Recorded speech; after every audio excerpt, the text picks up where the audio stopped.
Police को call किया कि जी हमने अपने चाचा को और अपनी बहन को कत्ल कर दिया है और हम अपनी गिरफ्तारी देना चाह रहे हैं। उसकी अगर कमर के घाव देखें तो करीब 20 से 30 घाव उसकी कमर पर है और इस तरीके से है कि उन्होंने किसी भी कीमत पर यह था कि बचना नहीं चाहिए और इतनी बेरहमी से कत्ल किया गया है कि वो बल्कि टेढ़ी नहीं हुई है। एसएचओ साहब ने बताया कि वो छुरी भी टूट गई। वो कत्ल करना चाहता था, वो अपने खून का ही कत्ल करना चाहता था और साजिश रच रहा था कि किस तरह से कत्ल किया जाए। वो अपनी बहन का कत्ल करना चाहता था, वो अपने चाचा का कत्ल करना चाहता था और वो बार बार साजिश में नाकाम हो रहा था।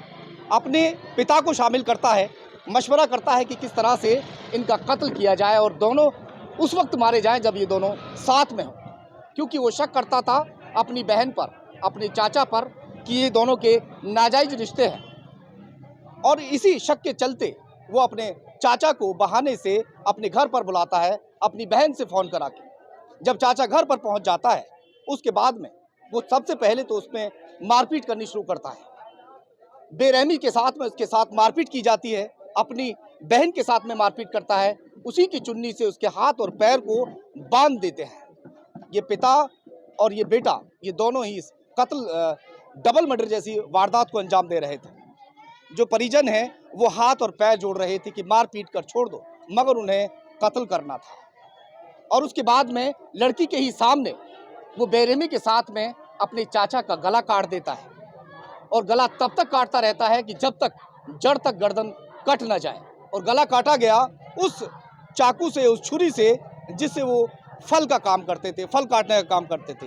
वो छुरी टेढ़ी तक हो जाती है और उसके बाद में वो अपनी बहन को भी गला काटकर मौत के घाट उतार देता है। मैं इस वक्त बुलंदशहर के नरसर घाट इलाके में मौजूद हूँ और परिजन यहाँ पर विलाप कर रहे हैं, रो रहे हैं। या आप देख सकते हैं, थोड़ा मैं दूरी पर हूँ। सुपुर्द खाक करने के लिए शव को यहाँ पर लाया गया है। जो लड़की है शाइना और जो चाचा है जिसका नाम है दानिश और साइना के बीच में कुछ ऐसी बात नहीं थी शायद, मगर वो शक कर रहे थे। वो पिता को भी शक था, बेटे को भी शक था कि ये दोनों आपस में रिश्ते में हैं। दानिश दिल्ली में रहकर ठेले पर फल बेचने का काम करता था। दानिश के बड़े भाई इस वक्त हमारे साथ में हैं, उनसे थोड़ा बात करने की कोशिश करता हूँ। क्या नाम सर आपका? मेरा नाम इमरान है। दानिश की जो हत्या की गई है दिल्ली में भजनपुरा इलाके में, क्या इसमें सच्चाई है, क्या हकीकत है? बता रहे हैं कि जो कातिल है उसने खुद फ़ोन करके पुलिस को बताया कि मैंने कत्ल कर दिया है और उसके बाद वहीं बैठा रहा हूँ। 4:30 या 4 के आसपास जो है उन्होंने इसको बुलाया और बुलाने के बाद जो है इनका कत्ल कर दिया गया और पूरे इत्मीनान के साथ इन्होंने जो है फिर 4:40 पर जो हमें वहाँ एसएचओ साहब ने बताया कि 4:40 पर इन्होंने पुलिस को एक बार नहीं, दिन में ये दिन की बात है, 4 अप्रैल यानी कल 16 की बात है। और उन्होंने बाकायदा एक बार कॉल नहीं किया बल्कि 3 बार पुलिस को कॉल किया कि जी हमने अपने चाचा को और अपनी बहन को कत्ल कर दिया है और हम अपनी गिरफ्तारी देना चाह रहे हैं। और जिस धारदार हथियार से इन्होंने इनको कत्ल किया वो भी बरामद हो गया है और बड़ी बेरहमी के साथ, ये खुद एसएचओ साहब ने कहा था कि बहुत बेरहमी के साथ इन्होंने कत्ल किया गया है और इस बात का उन्हें अफसोस भी नहीं था कि हमने इतनी बड़ी हत्या और इतनी बड़ी वारदात को अंजाम तक पहुंचा दिया है। बता रहे हैं कि जिस छुरी या चाकू से काटा था वो भी टेढ़ी वगैरह हो गई।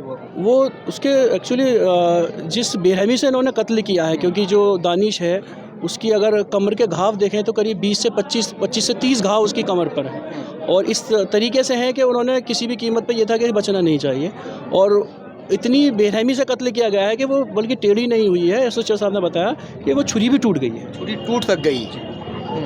क्या वजह मानी जा रही है? बताया जा रहा है कि शक करता था अपनी वो बहन पर और शाइना पर और दानिश पर। असल में 3 साल से दानिश वहीं रह रहा था, कोविड के बाद से यहाँ से चला गया था और वहीं कारोबार करता था, अपना ठेला लगाता था फ्रूट का और वहीं रहता था। और इस बीच में क्या हुआ है कि इनको किसी बात पर शक हुआ है या फिर इन्होंने जो है किसी बात को इन्होंने देखा, ऐसा हमें नहीं बताया गया है। बहरहाल हमें 5:10 पर एक फ़ोन आया था कि भाई इस तरीक़े से जो है आपके भाई को कत्ल कर दिया गया है और वारदात पर वो दोनों कातिल वहीं बैठे हुए हैं। अच्छा, कत्ल जिस वक्त किया गया बताया जा रहा है कि उन्होंने अपनी बहन और बेटी जो शाइना है उसको भी मार दिया और चुन्नी से बंधी हुई थी उसका हाथ पैर वगैरह। इन्होंने पहले जो खुद उन्होंने एसएचओ को अपनी गवाही दी है और जो मेरी एसएचओ साहब से बात हुई, उन्होंने कहा कि पहले इन्होंने दानिश को कत्ल किया है और दानिश को कत्ल करने के बाद जब लड़की ने शोर शराबा किया है तो उसने पहले उनकी उस लड़की के हाथ बांध दिए हैं और हाथ बांधने के बाद जब उसने ज़्यादा शोर शराबा किया है तो उसके मुंह पर टेप लगा दी गई है और उसके बाद फिर उसी धारदार हथियार से जो है वो बेरहमी से उस बच्ची का भी कत्ल कर दिया है। अच्छा, ये जब घर पहुंचा ये किस तरीके से बहाने से बुलवाया गया, किसी के फ़ोन करके लड़की के द्वारा या कैसे करके बुलाया उसको? नहीं, इस बारे में पूरी जानकारी नहीं है, लेकिन जैसा उसने बताया है, पुलिस को गवाही दी है कि ये कहीं वहाँ किशोर नगर कोई जगह है दिल्ली के अंदर, वहाँ लड़का काम करता था और ये वहाँ से उसको लेकर आया कि चलो घर चलते हैं, घर चल के बात करते हैं। अच्छा। और लड़की तुम्हारे साथ है तो बैठ के बात करेंगे, तुम्हारे कहने से चली भी जाएगी। ये अंदेशा दानिश को भी नहीं था कि मेरे साथ ऐसी वारदात कर दी जाएगी या मेरा कत्ल कर दिया जाएगा। ये बाकायदा वहाँ से बुला के लेकर आए हैं, घर बैठे हैं और इन्होंने पूरी, ऐसा नहीं है कि ये एक दिन के अंदर प्लान कर लिया है इन्होंने, ये प्री प्लानिंग कत्ल मर्डर हुए हैं दोनों।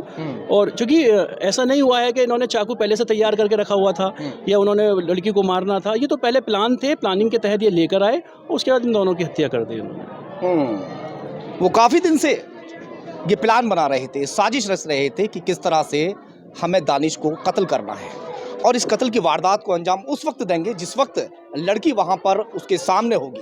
लड़की के सामने ही उन्हें कत्ल करना था, लड़की के सामने ही उन्हें हत्या करनी थी और उसके बाद में तड़पा कर दानिश की हत्या करने के बाद फिर जो शायना उनकी बहन है, उनकी बेटी है, जो उनका खून था, दानिश भी उनका खून था, उसे भी उसके सामने ही जब दानिश को मार दिया गया उसके बाद फिर शायना का भी कत्ल बड़ी बेदर्दी के साथ में कर दिया जाता है। फिलहाल यहाँ पर दानिश को सुपुर्द खाक करने के लिए लाया गया है और तमाम जो यहाँ पर लोग दिखाई दे रहे हैं इस वक्त यहाँ मैयत में शामिल होने के लिए पहुँचे हैं।